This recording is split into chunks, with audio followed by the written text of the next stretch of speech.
নমস্কার বন্ধুরা, আজ আমি আপনাদের বানিয়ে দেখাবো পুরো দোকানের মতো দানাদার মিষ্টি, তাও আবার ছানা ছাড়া। এই দানাদার মিষ্টি আপনারা খুব সহজে বাড়িতে বানিয়ে নিতে পারবেন, তাও আবার কোনো ঝামেলা ছাড়া। এই মিষ্টিটা খেতে একদম দোকানের মতো হয়। তাহলে আসুন দেখে নিই আমি কিভাবে এই দানাদার মিষ্টি তৈরি করি। প্রথমে একটা কড়াই গরম করে দিয়ে দেব 1 কাপ সুজি। এবার দিয়ে দেব 1 চামচ ময়দা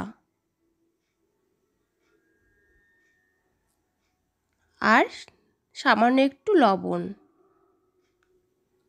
এবার শুকনো খোলায় কিছুক্ষণ ভেজে নেব। এতে ময়দা আর সুজির কাঁচা গন্ধ চলে যাবে আর সুন্দর একটা গন্ধ বেরোবে। আমি একদম লো ফ্লেমে রেখে ভেজে নেব।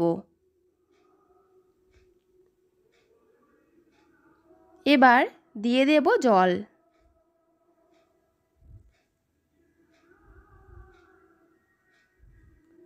আমি যতটা সুজি দিয়েছি ততটাই জল দেব।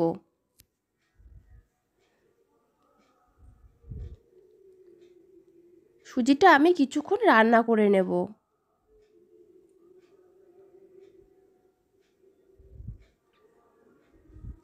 দেখুন বন্ধুরা, সুজিটা কত সুন্দর ডোয়ের মতো হয়ে এসেছে। এবার এটা নামিয়ে আমি একটু ঠান্ডা করে নেব।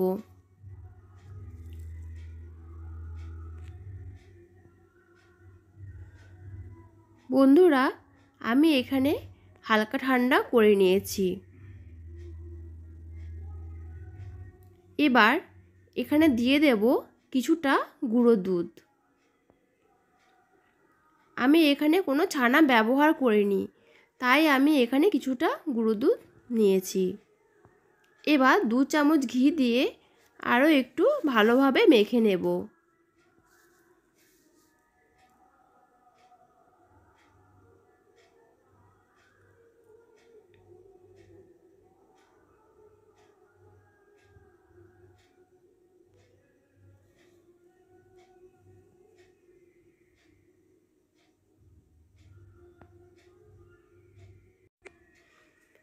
দেখুন বন্ধুরা, ডোটা কত সুন্দর মসৃণ হয়ে গেছে।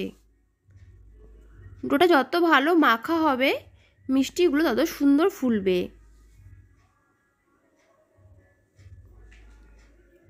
এবার এখান থেকে অল্প অল্প করে মিষ্টিগুলো বানিয়ে নেব। এভাবে হাত দিয়ে ঘুরিয়ে গোল করে মিষ্টিগুলো বানিয়ে নেব।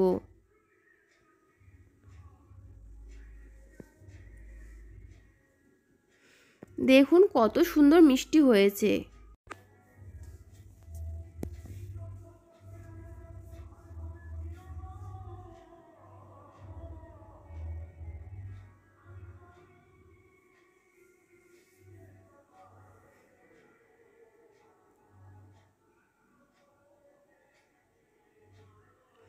দেখুন বন্ধুরা, মিষ্টিগুলোতে কোনো ফাটল নেই।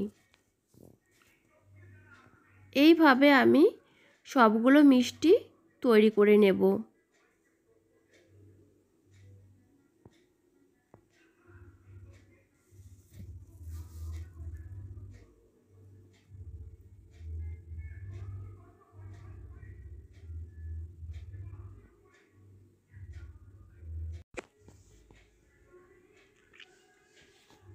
সবগুলো মিষ্টি তৈরি করা হয়ে গেছে। এবার একটা কড়াইতে শিরা তৈরি করে নেব। আমি এখানে যতটা সুজি নিয়েছিলাম তার হাফ চিনি নিয়েছি। এবার যতটা চিনি নিয়েছি ঠিক ততটাই জল দেব। এবার চিনিটা গলে আসা পর্যন্ত অপেক্ষা করব।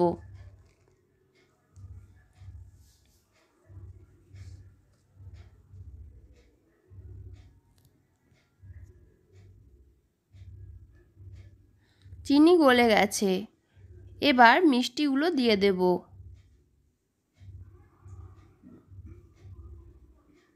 একটু নেড়ে 5 মিনিট ঢাকা দিয়ে রাখবো।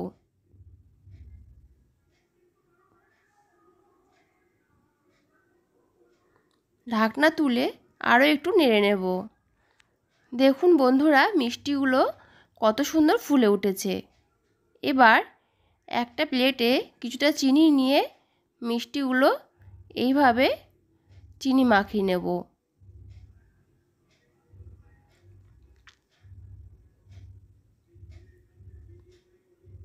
দেখুন বন্ধুরা, কত সুন্দর দানাদার তৈরি হয়েছে, একদম দোকানের মতো। এইভাবে আমি সবগুলো দানাদার তৈরি করে নেব।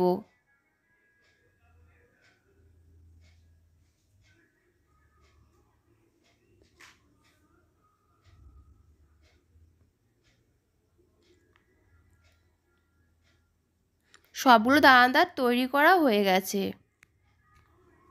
দেখুন বন্ধুরা, কত সুন্দর দানাদার তৈরি হয়েছে। আপনারা এইভাবে বাড়িতে ট্রাই করবেন, আশা করি অনেক ভালো লাগবে।